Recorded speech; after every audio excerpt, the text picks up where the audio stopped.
Hello friends. तो आज की एक ये गैप अप मैंने ऑलरेडी बता चुका, अभी मैं गैप डाउन के बारे में बताता हूँ। देखिए, गैप अप और गैप डाउन पे मैं क्यों फोकस करता हूँ एक डे ट्रेडिंग के लिए आप लोगों को, क्योंकि उसमें ऑलरेडी एक वॉल्यूम आ चुकी होती है और उसको एक डायरेक्शन मिल चुका होता है, ठीक है ना। वो या तो एक सपोर्ट लेगा या नहीं तो फिर एक रेजिस्टेंस लेगा और वहां से एक प्रॉपर डायरेक्शन में वो चलना शुरू हो जाएगा, ठीक है। देखिए, सारी ट्रेडिंग मेथोडोलॉजी जो है एक माइंडसेट का काम है, एक प्रैक्टिस का काम है। उसका एक लंबे टाइम तक प्रैक्टिकल, जब तक आप प्रैक्टिस नहीं कीजिएगा तब तक वो उसमें परफेक्ट आप नहीं होते हैं, ठीक है। तो डिपेंड करता है कि आप कितने अच्छे तरीके से मेहनत करते हैं, ठीक है। और जो बंदा मेहनत करता है वो बंदा सेम चीज से पैसे कमाता है, सारी चीजें अच्छे से करता है। जो बंदा नहीं करता मेहनत, उसके लिए आगे का कुछ भी नहीं रहता, ठीक है। तो हाँ, प्रैक्टिस करना पड़ेगा सारे की सारी चीज़ों को प्रॉपरली, ठीक है। तो चलिए अभी हम लोग शुरू करते हैं। तो यहाँ पे देखें तो एनएससी की वेबसाइट को आप खोलेंगे, NSEindia.com। उसके बाद में लाइव मार्केट में जाएंगे और प्री ओपन मार्केट में करेंगे। 9:10 के बाद ये काम करना है आपको। और वहाँ पे निफ्टी के जगह पे एफओ स्टॉक्स को ले लीजिएगा, तो आपको वहाँ पे एक अच्छा सा ऐसा स्टॉक्स, लिक्विड स्टॉक्स मिल जाएगा जिसमें कि लिक्विडिटी काफ़ी ज़्यादा रहती है, ये ठीक है। तो देखिए, यहाँ पे ये तो डिसेंडिंग ऑर्डर में है, जिससे कि हमें मोस्ट गैप अप जो है वो सबसे ज़्यादा ऊपर ऊपर में मिलेगा। जो सबसे ज़्यादा गैप अप जैसे आईजीएल था, एमएनएम फिन था, इसका ट्रेडिंग मेथड को मैं इसके पहले बता चुका हूँ, लेकिन एक बारी और मैं बाद में बताऊंगा इसको और भी बेहतर तरीके से। लेकिन अभी तक जितनी बताई गई वो बेहतर है, ठीक है ना। उसको और भी बेहतर से बताऊंगा, लेकिन ठीक है। तो यहाँ पे गैप डाउन को कैसे करना, परसेंटेज चेंज को सिर्फ एक बार ही क्लिक कर देना है। यहाँ पे मोस्टली जो गैप डाउन है, जो सबसे ज़्यादा गैप डाउन, वो सबसे ऊपर में आ जाएगा, ठीक है। मतलब असेंडिंग ऑर्डर में अरेंज हो जाएगा, ठीक है जी। तो यहाँ पर देखने की बात ऐसा है कि इन्फीबीम वगैरह जो है वो सबसे पहला सबसे ज्यादा गैप डाउन था, ठीक है। तो देखिए, गैप डाउन होने के बाद कोई स्टॉक किस तरह से मूवमेंट करता है, इस बात को अगर हम लोग ध्यान से देखें तो अगर पेंट निकलती है यहाँ पे तो मैं आपको अच्छे से बता देता हूँ। यहाँ पे देखिए, मान लो एक ये पेंसिल मैंने ले लिया, या चलो चलो ये ब्रश ले लेता हूँ मैं, ठीक है। और इसका कलर मैं ये ले लेता हूँ और मानता हूँ कि ये प्राइस जो है वो लास्ट क्लोजिंग इसकी ये थी, ठीक है ना। और आज की ओपनिंग इसकी ये है। तो यहाँ से यहाँ तक की गैप डाउन है, इतने नीचे में हुआ तो इसको बोलेंगे गैप डाउन, ठीक है। प्रीवियस क्लोज जो था ये, और अभी का जो ओपन है वो ये है, ठीक है ना। तो यहाँ पे ओपन होने के बाद में ये प्राइस का मूवमेंट कुछ इस तरह से रहता है। यहाँ सबसे पहला इसका काम होता है कि ये गैप फिल करे, हो सकता है ये ऐसे ऐसे करके ये गैप फिल करे, ठीक है ना। गैप फिल करने के बाद अगर वहां पे, क्योंकि वो गैप एक रेजिस्टेंस के तौर पे काम करेगा और वहां पे रेजिस्टेंस लेता है, तो यहाँ पे आराम से इसको शॉर्ट कर सकते हैं और वापस से वो नीचे आएगा, ऐसा कुछ, ठीक है। और ये हुआ पहला कंडीशन, ओके।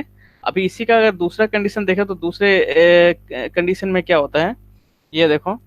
दूसरे कंडीशन में होता है इसको इस तरह से कि मान लो कि प्राइस यहाँ पे क्लोज हुई थी, ये थी क्लोजिंग इसकी, और यहाँ पे प्राइस ओपन हुई, तो ये गैप डाउन ओपनिंग हुई, ठीक है ना।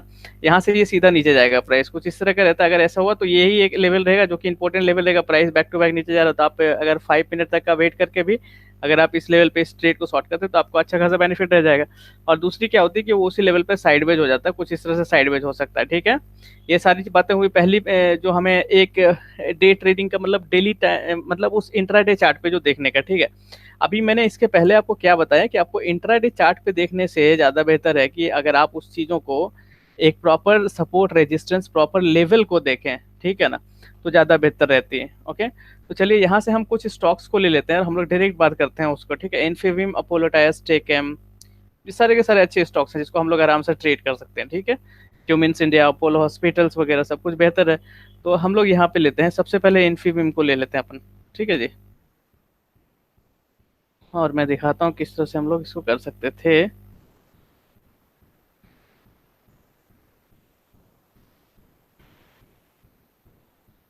इन्फीबीम ही हो गया, मान लो इन्फीबीम, ठीक है जी। इन्फीबीम को मैंने लिया, इसका चार्ट ओपन किया, ठीक है। तो ये सबसे पहला तरीका ऐसा है जो कि मैंने आपको इसके पहले भी बताया था कि अभी सपोर्ट एंड रेजिस्टेंस को तो देखना हमें बहुत जरूरी है, ओके। उसके बाद गैप डाउन हुई, और गैप डाउन हुई तो किस लेवल पे हुई गैप डाउन, देखो एक जो लोअर लेवल बनाया था ना उसके भी नीचे जाना प्राइस शुरू हो गया। तो ये वो वाला कंडीशन है जो कि मैं यहाँ पे आपको जो बताया था कि प्राइस मान लो यहाँ पे ओपन हुआ, ये वाली लेवल ये प्रीवियस क्लोज थी, ओके, ये ओपनिंग प्राइस है। उसके बाद में यहाँ से सीधा नीचे जाना शुरू होता है, जो कि 2 4 5 मिनट अपने टाइम फ्रेम के अकॉर्डिंग, जो भी आप टाइम फ्रेम यूज कर रहे हैं उतना देर तक वेट करके आप आराम से शॉर्ट कर सकते हैं, और जो हाई है उस लेवल तक का स्टॉप लॉस डाल सकते हैं। यानी तो अगर बीच में कोई सपोर्ट रेजिस्टेंस बनता है तो उसके अकॉर्डिंग स्टॉप लॉस आप डाल सकते हैं, क्योंकि वोलेटाइल ज़्यादा होता है, इसलिए आपको वोलेटिलिटी स्टॉप लॉस का यूज करना है यहाँ पे।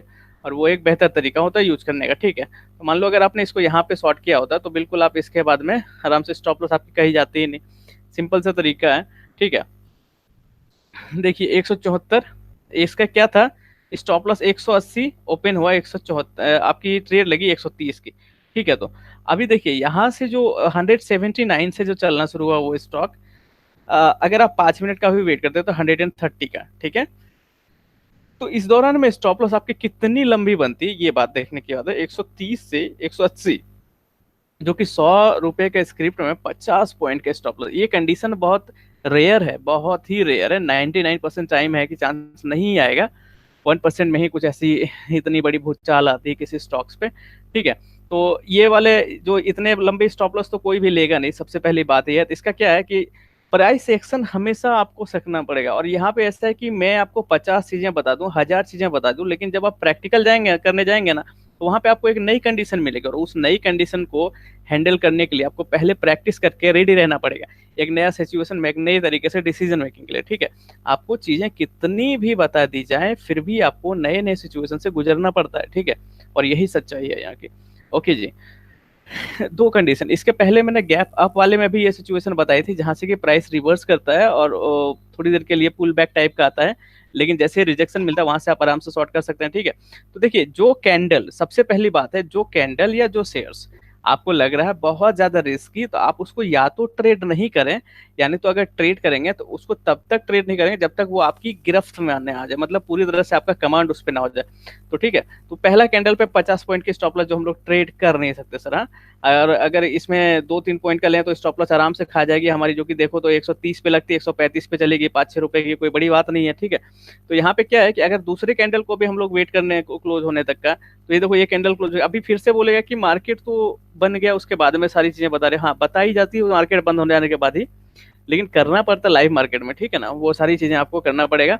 और अगर उसके बाद में कोई डाउट्स वगैरह होते हैं तो वो पूछिए, ठीक है। तो वरना जब तक मार्केट में कुछ चीजें देख ना लो प्रीवियसली, तब तक उसको कुछ ऐसा नहीं है कोई 30 मार्क हाँ जो आपको बताएगा, ठीक है। तो इस तरह से देखिए यहाँ पे होता क्या है कि अगर प्राइस इतना सडन एक हाईली बेरिश है तो वहां से उसका बेरिश जाना और भी बनता है, ठीक है। तो वहां से देखो 130 से जो चलना शुरू हुआ वो प्राइस नीचे ही चलता चला गया, ये पहली बात है। दूसरी बात क्या था, दूसरी मेथड जो मैंने इसके पहले भी बता चुका है, यहाँ से पुल बैक मान लीजिए आया, एक छोटा सा इस लेवल पे गया, यहाँ से रिजेक्शन मिला प्राइस को इससे, ठीक है। तो इसी अकॉर्डिंग पे अगर प्रीवियस जो वीडियो दिए गए हैं आपको, अगर आप उसको देखेंगे तो मैंने क्लियरली बताया है कि यहाँ पे कि जब भी इस तरह की रिजेक्शन मिलती है तो जो रिजेक्ट होती है उस कैंडल के ऊपर का स्टॉप लॉस लगा के आप आराम से उसमें शॉर्ट की साइड में चल सकते हैं, क्योंकि ट्रेंड तो हमें पहले से ही क्लियर है ना कि ये डाउन साइड में, ठीक है। तो इतना सारा करने के बाद क्या होता है कि अपनी ट्रेड जो लगती है वो इस लेवल की होती है, 106 की लेवल की, और जो अपनी स्टॉप लॉस बनती है वो होती है 115 की, ठीक है। तो 6 और 15 10 पॉइंट का स्टॉप लॉस होता है यहाँ पे, ठीक है। तो 100 रुपए की स्क्रिप्ट है फिर भी 10 रुपए का स्टॉप लॉस है, क्योंकि वॉलेटाइल उस तरह से कुछ, ठीक है। तो वॉलेटिलिटी बेस्ड स्टॉप लॉस हमेशा बड़ी होती है।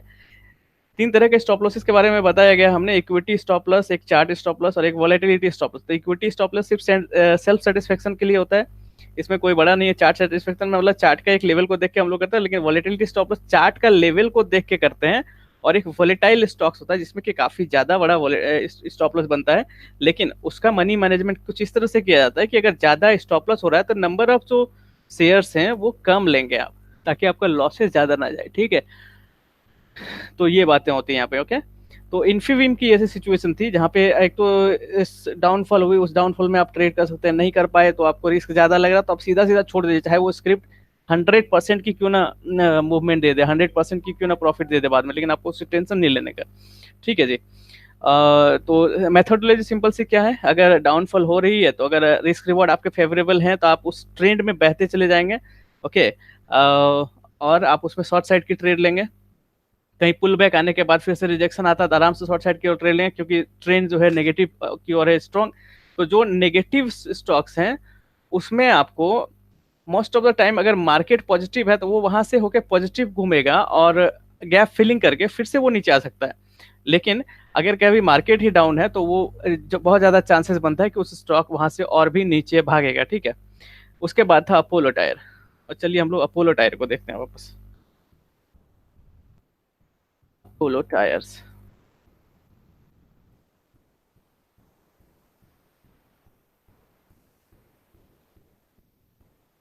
ओके, देखिए Apollo tyres, support and resistance को ध्यान देना हमेशा, मैंने बोला है पहले भी आपको, ठीक है। यहाँ पे देखें तो अपोलो टायर्स ओपन ही कुछ इस लेवल पे हुआ कि यहाँ से इसका कोई भी सपोर्ट एंड रेजिस्टेंस टाइप का बन नहीं रहा है, ठीक है, जो कि एकदम नीचे साइड में है। तो नीचे साइड में है तो सबसे पहला बात क्या बनता है, मान लो अगर आप शॉर्ट साइड में रहे 216 और ये था 210, 6 पॉइंट का स्टॉप लॉस बन रहा है आपका यहाँ से। अगर इस लेवल पे ट्रेड लें, इसके next to that first candle लें ट्रेड, तो ठीक है, तो वहाँ पे देखिए 6 पॉइंट का स्टॉप लॉस बना, वो ट्रेड नीचे चलता चला गया, ओके। आपका 6 पॉइंट्स का स्टॉप लॉस है, ओके जी। और उसके बाद की गैप फिलिंग की अगर बात करें तो दो तरह की मैंने हमेशा बोला है कि गैप डाउन के बाद में या तो वो नीचे चलता चला गया, नहीं तो वो गैप फिलिंग करके फिर वापस आएगा, ठीक है। और तीसरी कंडीशन भी बताया था कि वो साइडवेज हो सकता है, ओके। तो देखिए यहाँ पे क्या होता है, अगर प्राइस मूवमेंट नीचे शुरू हुई, उसके बाद गैप डाउन हुआ, और गैप डाउन होने के बाद प्राइस एग्जैक्टली नीचे जाना शुरू हो गया, कोई सपोर्ट नहीं दिख रहा है वापस, तो वहां पे वो प्राइस या तो एक नया सपोर्ट बनाएगा, नहीं तो वो डाउनफॉल होता ही चलता चला जाएगा, ठीक है। तो यहाँ से चालू हुआ प्राइस ने मूव गिरना, प्राइस इस लेवल तक गया, बैक टू बैक 1 2 3 3 कैंडल्स ऐसे हैं जो जिस कैंडल पे आपने ट्रेड दिया उसी कैंडल के आसपास की क्लोजिंग देगी, ठीक है। तो यहाँ पे क्या होता है कि जो एक फ्लो आई थी ना, एक जो फ्लो आई थी इस प्राइस मूवमेंट की डाउन साइड पे, उस पे कुछ ब्रेक लगता हुआ नजर आ रहा है, ठीक है। तो यहाँ पे दो काम आप कर सकते हैं, पहला तो पार्शियल प्रॉफिट बुकिंग, यानी तो फिर आप स्टॉक से हटा देंगे पूरे के पूरे, इमोशंस में नहीं आना। देखो यहाँ पे लॉजिकली क्या है कि ये स्टॉक डाउन साइड जरूर है, लेकिन वहां पे इसकी बहुत ज्यादा बिकवाली नहीं हो रही, या फिर कुछ जो वो जो आया था एक बहाव जो दाम में, एक जो दाम की जो डाउन साइड फ्लो आई थी, वो बिल्कुल भी मूवमेंट नहीं दे रही, ठीक है। तो यहाँ पे लॉजिकली यही होता है कि आप इस स्टॉक को काफी ज्यादा सेफ रखेंगे, ओके। अदरवाइज ये स्टॉक आपको फिर से ले सकती है पूरी तरीके से, ओके। तो देखिए यहाँ पे क्या है कि नेक्स्ट टाइम अगर स्टॉप लॉस ट्रेल हुए, सबसे पहली बात है स्टॉप लॉस ट्रेल हो गया, अगर स्टॉप लॉस ट्रेल नहीं हुई तो फिर बिल्कुल वो बेवकूफ़ी है, क्योंकि मनी मैनेजमेंट के अकॉर्डिंग आपको क्या, आपके कैपिटल को प्रोटेक्ट भी करना बहुत ज़्यादा जरूरी है, ठीक है।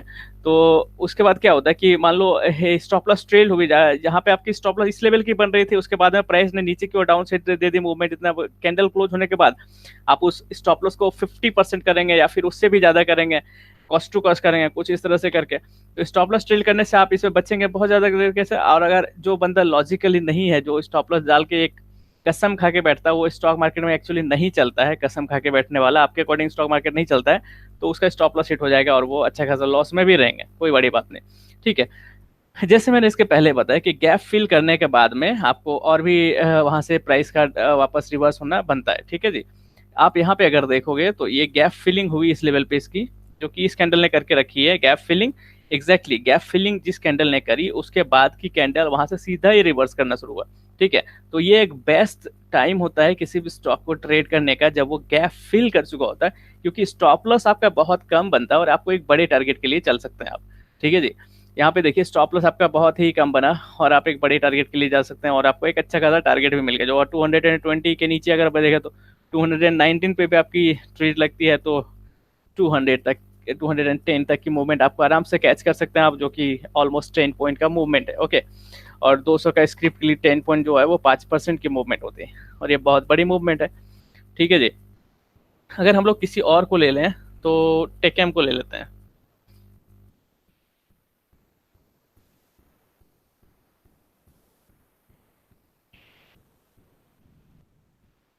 टेकएम, देखिए मैं प्रोफेशनलिज्म मेरे में नहीं है कोई वीडियो बनाने का, ठीक है ना, तो इसीलिए आपको थोड़ा सा बार बार देखने का जरूरत पड़ सकता है मेरी वीडियोस को, तो आप उसको देखें आराम से, लेकिन चीज़ों को समझने का कोशिश कीजिए, सब ठीक रहेगा, ठीक है। Exactly same thing happened over year, okay. आप देख सकते हैं ये वाली लेवल, ये एक दो लेवल जो हैं वो इंपॉर्टेंट है, क्योंकि कभी उस लेवल पे आके प्राइस ने बहुत जबरदस्त तरीके से रिजेक्शन दी है या फिर मूवमेंट दी है। ये लेवल हुआ, एक ये लेवल हुआ, आपके उसके नीचे का ये लेवल हुआ, ये सारे लेवल्स को देख सकते हैं जो यहाँ से मैंने ड्रॉ कर रहा है, इन सभी चीज़ों को देख के, ठीक है ना। इसके ऊपर में देखो तो प्राइस ने इस लेवल से रिजेक्शन दिया है, ठीक है। देखिए अभी होता क्या है, प्राइस अगर ड्रॉप हो रहा है तो हमारा जो टारगेट बनता है ड्रॉप होने का, वो क्या क्या बनता है, वो सारी लेवल्स हमने ड्रॉ कर ली। पहले ये लेवल ब्रेक करेगा, उसके बाद निचले का लेवल ब्रेक करेगा, फिर उसके नीचे लेवल, फिर उसके नीचे लेवल जो ब्रेक करेगा वो हो सकता है इस लेवल तक आए, 693 तक, ओके। लेकिन यहाँ पे रिजेक्शन के बारे में देखना है, जो कि पिन बार टाइप का आ रहा है, कभी इन्वर्टेड हैमर आएगा, कभी आपका एंगल फिन टाइप का आ जाएगा, बुलिश बैरिश, इन सभी चीज़ों को देखना बहुत जरूरी है, ठीक है। जो कि एक प्रॉपर लेवल पे आ जाए। हाँ, एक बात होती है कि रिजेक्शन, हाँ, मान लीजिए प्राइस बुल साइड रिजेक्शन दे रही है, मतलब कि बुलिश साइड रिजेक्शन दे रही है या बेयरिश साइड रिजेक्शन दे रही है, तो कोई एक लेवल है, तो वो लेवल के थोड़ा सा ऊपर भी हो सकता है, वो थोड़ा सा नीचे भी हो सकता है, ठीक है। ये अपने आप को थोड़ा सा ज्यादा सेंसिबल करना है, मतलब अपने आप को थोड़ा सा ज्यादा माइंड वाला करना है और इसको कैच करने के लिए सीखना है। इसी को बोलते हैं प्राइस एक्शन का अच्छे तरीके से समझना है, ठीक है ना। यहाँ पे आपको वो चीजें समझनी ही पड़ेगी, अदरवाइज ऐसे तो बिल्कुल भी नहीं होनी वो सारी चीजें, बात पक्की है, ठीक है जी। उसके बाद में देखो ये रिजेक्शन ले रही है, इन सभी चीजों को भी देखने का, मान लीजिए यहीं पे रिजेक्शन ले रहा, मैं इस लेवल की बात कर रहा हूँ। इस लेवल की बात कर रहा हूँ, मान लीजिए ये यहाँ पे रिजेक्शन ले रहा है, ठीक है, जो कि ऑलरेडी इधर ले चुका है, ओके। अभी क्या है कि इस लेवल पे रिजेक्शन लिया, थोड़ी देर नीचे के लिए गई, वापस से ये लेवल ब्रेक कर दिया, आपने जो स्टॉप लॉस लगाया होता वो प्रीवियस सपोर्ट पे लगाया होता, मान लो। अगर प्रीवियस सपोर्ट पे लगाया होता, मान नहीं लो एग्जैक्टली लगा नहीं है, तो वो कुछ इस लेवल पे बनता है, कुछ इस लेवल पे बनता है, मतलब सपोर्ट के थोड़े से हाई के ऊपर, ठीक है। और अगर एग्जैक्टली आप इसी लेवल पे ट्रेड करते हैं, जो लेवल है ट्रेडिंग का, वो लेवल मान लो कि ये रिजेक्शन के बाद आपने ट्रेड किया, ओके। आपने स्टॉप लॉस एग्जैक्टली इसी लेवल को डाल दिया, तो यहाँ पे दो चीजें होती है, एक तो आप बेट कर रहे हैं ऐसे चीजों को कि आपको थोड़े से देके बहुत ज्यादा चाहिए होता है, ठीक है, जो कि एक देखा जाए तो जेन्युइनली ऐसा नहीं होता है मोस्टली, और आपको वहाँ पे स्टॉप लॉस देना ही पड़ेगा। यहाँ पे होता है क्या, बन रहा है कि बहुत ज्यादा क्वांटिटी लेने के चक्कर में बहुत छोटी स्टॉप लॉस लेके, जो कि उसको सेल्फ सेटिस्फाई सिर्फ करता है, बाकी कोई लॉजिक नहीं रहता उसके पीछे, और उसको लेके वहाँ पे वो चलना शुरू कर देता है, ठीक है। लेकिन स्टॉप लॉस का मानना ऐसा है कि उसके बीच में हमेशा गैप होना चाहिए, एक थोड़ा प्राइस को रूम देना पड़ेगा उसका मूवमेंट के लिए, ठीक है। ये मैं हमेशा से बोलता हूँ ये बात को, और आपको बार बार की वीडियो देखनी चाहिए अगर अभी तक समझ नहीं आई ये बातें तो। और इस तरह से क्या होता है कि अपनी स्टॉप लॉस थोड़ी सी हाई पे बनेगी, अगर प्रीवियस रेजिस्टेंस पे देखें तो ये वाली हाई बनेगी, जो कि करंट रेजिस्टेंस बन रहा है उसका, ठीक है ना। और अगर उस हाई पे स्टॉप लॉस डालो तो बिल्कुल भी लॉसेस तो नहीं जाएंगे बिल्कुल, और वहां से एक अच्छा खासा प्रॉफिट भी 750 से 740 अराउंड 10 पॉइंट का बेनिफिट है, जो कि 1% से ज्यादा का मूवमेंट इसका मिलता है यहाँ पे, ठीक है जी। नेक्स्ट किसी को देखें तो है वो गोदरेज इंडिया। तो इन शॉर्ट अगर देखें तो किस तरह से हम लोग ट्रेड कर रहे हैं इनको। सबसे पहली बात है, अगर फ्री फॉल हो रही है तो हम लोग उस डायरेक्शन में मूव करेंगे, लेकिन स्टॉप लॉस क्या रखेंगे हम लोग, जहाँ पे रिस्क मैनेजमेंट अपनी हो रही है उसी के अकॉर्डिंग ट्रेड करेंगे, ऐसे ही ट्रेड नहीं करेंगे। दूसरा क्या था जो मैंने गैप अप वाले में भी बता चुका था, क्योंकि गैप डाउन हुई मान लो, वहां से एक पुल बैक टाइप की आएगी, थोड़ी देर के लिए प्राइस रिट्रेस करेगी, और फिर जैसे ही वो रिजेक्ट करती है, वहां पे आपको वापस से एंट्री करना है। और तीसरी बात क्या है, गैप डाउन होने के बाद वो गैप फीलिंग भी कर सकती है, और गैप फीलिंग करने के बाद में वहां से फिर से वो नीचे आना शुरू करेगी, रिजेक्शन मिलेगी। वो रिजेक्शन हो सकता है एक इन्वर्टेड हैमर हो, वो हो सकता है एक बेरिस एंगल्फिन हो, ओके। और ये सब भी हो सकता है कि वो एक कोई भी एक ऐसा पैटर्न वहां पे बना दे, एक डोजी बना दे, उसके बाद में फिर वो वहां से ब्रेक दे दे डाउन साइड की ओर, ठीक है ना। तो वहां से एक कंफर्मेशन रहती है ट्रेंड रिवर्सल का, ठीक है जी।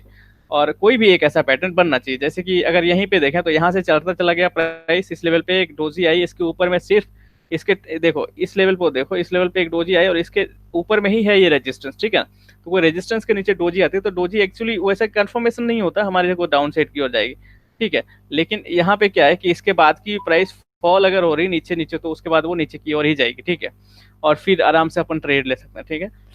देखिए कैंडल स्टिक पैटर्न और बाकी सभी के बारे में दो चार बंदे ने मेरे को ऐसा पूछा है, तो मैं देखो बताऊं तो प्राइस मूवमेंट अगर आप 5 मिनट पे हैमर मिल रही है, तो हो सकता है आपका 10 मिनट 15 मिनट पे ना मिले वो चीजें, लेकिन प्राइस मूवमेंट के अकॉर्डिंग ये चीज आपको जज करना पड़ेगा, आपके पास इतना सारा ऑब्जर्विंग कैपेसिटी लाना पड़ेगा आपको कि आप उस मूवमेंट को जज कर सकते हैं। क्योंकि अगर आप दो कैंडल को मिला देंगे 5 मिनट का, तो मान लो कभी वो दो कैंडल को मिलाने के बाद ऐसे भी अगर आप देखें तो दो कैंडल अगर मिलेगी किसी एंगल्फिन को, तो वो एक हैमर या इन्वर्टेड हैमर का पैटर्न बनाएगा, अगर आप दो कैंडल को कंबाइंड कर दीजिएगा तो, ठीक है ना। ये बात पक्की है, और इन सभी चीजों को थोड़ा सा ध्यान देना पड़ता है। कभी ऐसा होगा कि आपको प्रॉपर पैटर्न नहीं मिलेगा, लेकिन प्राइस रिजेक्शन मिल जाएगा, और उस प्राइस रिजेक्शन के अकॉर्डिंग आपको चलना पड़ेगा वहाँ पे, ओके। यस, तो हम लोग बात कर रहे थे गैप डाउन का फिर से। चलो, तो ट्रेडिंग में क्या है, मेथड क्या है, सबसे पहले गैप डाउन अगर एक फ्लो हो रहा है नीचे साइड में और कोई रेजिस्टेंस नहीं है, तो आप उस बहाव में चल सकते हैं, उस फ्लो में चल सकते हैं, आपको वहाँ पे एक अच्छा खासा बेनिफिट मिलेगी। लेकिन वहाँ पे भी स्टॉप लॉसेस को मनी मैनेजमेंट के अकॉर्डिंग रखना है, नंबर ऑफ शेयर्स जो क्वांटिटी है वो मनी मैनेजमेंट के अकॉर्डिंग लेना है, ऐसे ही नहीं लेना है किसी को, ठीक है। एक और मैं देख लेता हूँ आगे की, जो है वो गोदरेज इंडिया आईबुल हाउसिंग फाइनेंस के पीआईटी आईबुल एचएसजी एफआईएन को देख लेते हैं।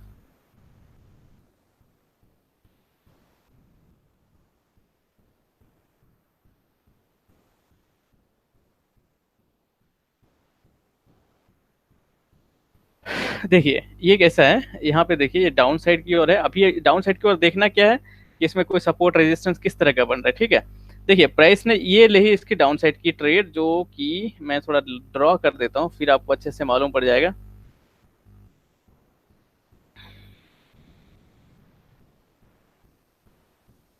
देखो ये वाला लेवल है, इसके नीचे का लेवल कौन सा बन रहा है, एक्चुअली प्राइस अगर इसके नीचे आ रहा है, और देखने वाली बात यह है कि प्राइस ने इस लेवल पे क्लोजिंग दे रखी है, तो इसके नीचे की प्राइस जो आती है वो लेवल कम से कम ये लेवल तो टच करेगी, क्योंकि इस लेवल को इसने बैक टू बैक रिस्पेक्ट कर रही है यहाँ से। और इसके ऊपर का क्या है कि ये वॉल्यूम यहाँ तक का है, जहाँ से कि एक कैंडल की बॉडी क्लोजिंग हुई, मतलब एक वॉल्यूम आया है, स्ट्रेंड हुआ उस जगह पे, तो ये भी एक लेवल हो सकता है, ठीक है।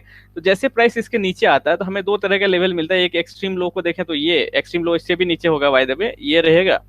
और अगर मिडिल में देखें तो ये दो चीजें मिलती है कुछ इस तरह से, ठीक है। तो अगर आप इसके नीचे रहते हैं तो स्टॉप लॉस आप ठीक इससे जो सपोर्ट बन रहा है प्रीवियस, उसके प्रीवियस सपोर्ट जो कि आप रेजिस्टेंस के तौर पे काम करेगा, जो एक ऐसा लेवल होगा, इसके ऊपर का स्टॉप लॉस डाल के आप आराम से इसको शॉर्ट साइड में चल सकते हैं, ठीक है।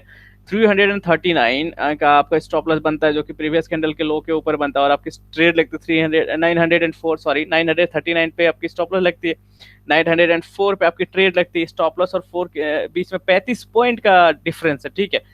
अगर 35 पॉइंट का डिफरेंस है, आपको 3500 मैक्सिमम लॉस कर सकते हैं आप, तो आप 100 शेयर्स को ही लेंगे वहां पे। अगर आपके पास सिर्फ 1 रुपीज का स्टॉप लॉस होता तो आप वहां पे 3500 शेयर्स को ले सकते थे, लेकिन यहाँ पे प्राइस जो है आपका स्टॉप लॉस जो है वो 35 पॉइंट्स का बन सकता है। तो अगर आप 35 पॉइंट्स का स्टॉप लॉस लेंगे तो नंबर ऑफ शेयर्स लेंगे 100, क्योंकि हम लोग अभी एग्जाम्पल के तौर पे मान के ये चल रहे हैं कि हमारी जो लूजिंग कैपेसिटी वो 3500 है, ऐसा, ठीक है। तो आपकी जो लॉस करने की कैपेसिटी है और जो स्टॉप लॉस है, ये चीजें डिसाइड करती है कि आपको कितना क्वांटिटी लेना चाहिए, ठीक है। अगर ये बातें यहाँ समझ नहीं आ रही है तो मनी मैनेजमेंट का वीडियो को वापस से देखिए आप, ओके। और 903 से वो चलना शुरू हुआ, वो 835 तक आके गया, जो कि अराउंड 60 पॉइंट का मूवमेंट है सर, जो कि रिस्क रिवॉर्ड को भी एक अच्छा खासा दे रहा है, और आप आराम से इसको ट्रेड कर सकते हैं, ओके।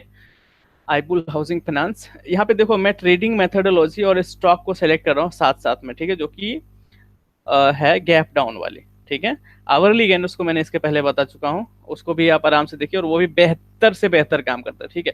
क्योंकि उन सभी चीजों पे होता है क्या है ना, कि उस तरह से स्टॉक सेलेक्ट करने पे आपको एक लेवल में स्टॉक मिल जाता है, स्टॉक का एक लेवल मिल जाता है जहां से कि आप उसको डायरेक्ट ट्रेड कर सकते हैं, ना कि आपको कोई लेवल का वेट करना पड़ता है, ऐसा बिल्कुल भी नहीं होता। हाँ, आप वहां से उसको डायरेक्ट ट्रेड ही कर सकते हैं, ठीक है। तो चलिए हम लोग इसको थोड़ा सा और एक दो एग्जांपल्स को देख लेते हैं किसी किसी को।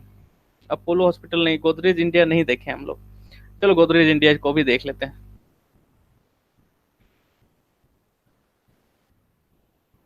गोदरेज इंडिया को भी देख लेते हैं, ठीक है। ये रही गोदरेज इंडस्ट्रीज, इंडस्ट्रीज है वो, इंडिया में बोल रहा हूँ इसको, ठीक है। ये गोदरेज इंडस्ट्रीज रही, इसको सिंपली आपको सपोर्ट एंड रेजिस्टेंस ड्रॉ करना है, नहीं तो फ्लो करना है डायरेक्शन में, डायरेक्शनल फ्लो होना चाहिए, ठीक है। तो जो इस लेवल के लिए जो है प्रीवियस डे की क्लोजिंग ये रही, ये है प्रीवियस डे की क्लोजिंग, जो कि एक लो बना रखा है उसने, वो कुछ ये रहा, ये लो है, ठीक है। ये लो है, उसके बाद में देखो प्राइस डाउन साइड की ओर है, ब्रेक भी डाउन साइड की ओर देगी, आपका ट्रेड भी लग जाएगा डाउन साइड की ओर। लेकिन इसके बाद में आपको देखना है कि नेक्स्ट लो क्या हो सकता है, वो नेक्स्ट लो ये है, ठीक है।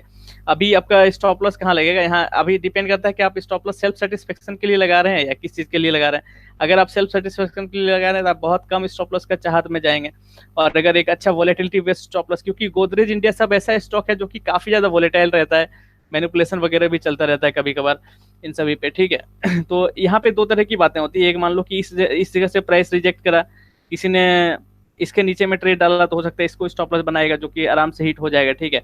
और उसके नेक्स्ट जो लेवल बनता है वो लेवल ये बनता है लेवल इसके कुछ ऊपर ही, क्योंकि इस लेवल से प्राइस नीचे गई और काफी ज्यादा साइडवेज रहा तो हम लोग थोड़ा सा सेफ साइड से चलेंगे, और सेफ साइड से चलेंगे तो कुछ इस लेवल की स्टॉप लॉस बनेगी, क्योंकि बैक टू बैक देखा जाए तो इधर भी सपोर्ट और इधर रिजेक्शन मिली है उसी लेवल को, ठीक है। तो या इन सभी चीज़ों को देख सकते हैं, आराम से ध्यान रख सकते हैं हम लोग। और यहाँ पे क्या हम लोग कुछ छोड़ रहे हैं? हम लोग बिल्कुल भी कुछ नहीं छोड़ रहे हैं। हम लोग को ध्यान देना इसी बात से कि हमारी स्टॉप लॉस में थोड़ा गैपिंग होना जरूरी है। हाँ, स्टॉप लॉस बड़ी होना जरूरी है। अगर स्टॉप लॉस बड़ी होती है का मतलब ऐसा नहीं कि आप दुनिया भर का स्टॉप लॉस ले लीजिए और दुनिया भर का नंबर ऑफ शेयर्स ले लीजिए। अगर स्टॉप लॉस बड़ी होगी तो आपका नंबर ऑफ शेयर्स कम हो जाएंगे। किसी भी हालत में आपका लॉस ज्यादा नहीं जाना चाहिए। बात यह है कि किसी भी हालत में आपका लॉस मनी मैनेजमेंट के अकॉर्डिंग ही जाना चाहिए। आप किसी भी ट्रेड में अपने टोटल कैपिटल का 1% से ज्यादा का लॉस नहीं देंगे, टोटल कैपिटल का 1% से ज्यादा, ठीक है। अगर नहीं तो फिर आप बुरी तरह से फंसेंगे। ओके, तो कुछ इस तरह से है। अगर आप ऊपर की और स्टॉप लॉस डालते हैं तो फिर अगर जो आपका नंबर ऑफ शेयर्स होगा वो स्टॉप लॉस पे डिपेंड करेगा। मैं वापस से अगर बता दूं उसको, तो अगर 1,000 रुपए की लूजिंग कैपेसिटी है और 10 रुपए का स्टॉप लॉस बन रहा है, सिर्फ आप 100 से 100 मल्टीप्लाइड बाय 10 इक्वल टू 1,000 रुपए का स्टॉप लॉस बन रहा है। 1,000 रुपए की आपकी टोटल टेकिंग रिस्क है, तो आप कितने का लेंगे? अगर 5 रुपीज का स्टॉप लॉस बन रहा है और आपका मैक्सिमम लॉस है 1,000, तो आप 200 शेयर्स को लेंगे, क्योंकि 200 शेयर्स जैसे 5 रुपए ऊपर जाएगा आपका 1,000 का लॉस लेके निकलना पड़ेगा आपको। आपके कैपिटल का 1% से ज्यादा का लॉस कभी नहीं होता। मैं 1 लाख कैपिटल को देख सकता है किसी और को, या फिर कुछ भी रियलिटी में करें, ठीक है जी। ये थी गैप डाउन वाली। गैप डाउन छुटी हुई थी, इसके बाद में मैं वापस से गैप अप गैप डाउन को मैं फिर से एक बार एक्सप्लेन करूंगा और मैं दूंगा। तब तक के लिए मैं इसको यहीं पे खत्म करता हूँ। देखो चीजें, मैं मार्केट में अगर आप माइंड फ्लो ऑफ प्राइस को मैनेज करना ज्यादा जरूरी है। वही एक इमोशनल बैलेंस आपको देती है एक राइट डिसीजन मेकिंग के लिए, ठीक है ना। और देखा जाए तो एक मेंटर किसी का कौन होता है? मैं देखूं तो मार्केट से बड़ा सिखाने वाला आपको कोई नहीं होता है। और अगर आप एक डायरेक्शन को लेकर के एक चीजों को समझ के अगर उसको सही से एडप्ट कर लें और उसको उस सच्चाई को समझ लें, तो से आप उस चीजों को कर सकते हैं। क्योंकि जो दिखता है एक्चुअली वो स्टॉक मार्केट में वैसा नहीं होता है। हाँ, तो आपको उसको समझना जरूरी है। और ऐसा भी नहीं बोल सकते कि उसका उल्टा होता है, ऐसा भी नहीं बोल सकते। ये भी बोलना गलत बात होगा, ठीक है ना। तो चीजों को ठीक से सीखिए, समझिए, और उसको अप्लाई करने से पहले आप पूरा प्रैक्टिस कर लीजिए, प्रैक्टिकल कर लीजिए, ठीक है। और काफी दिनों तक पेपर ट्रेड कीजिए, उस स्ट्रैटेजी को देखिए, उसके बाद आगे की सोचिए, तो ही आपके लिए बेहतर होगी, वरना गड़बड़ तो होगी सर। और अगर पैसे लूज करते हैं इनिशियली, आप सीखते ही पैसे लूज करते हैं, तो उससे आपका मोरल डाउन होता है। और जिसका मोरल डाउन रहता है वो बंदा, उसके पास नेगेटिविटी रहती है भरी हुई, पॉजिटिविटी नहीं रहती, ठीक है ना।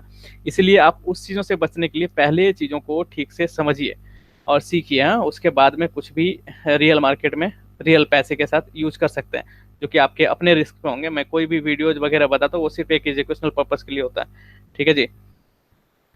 चलिए, तो मैं इसको यहीं पे ख़त्म करता हूँ। इन सभी चीज़ों को अच्छे से सीखिए, चार्ट को समझना सीखिए, प्राइस एक्शन को समझना सीखिए।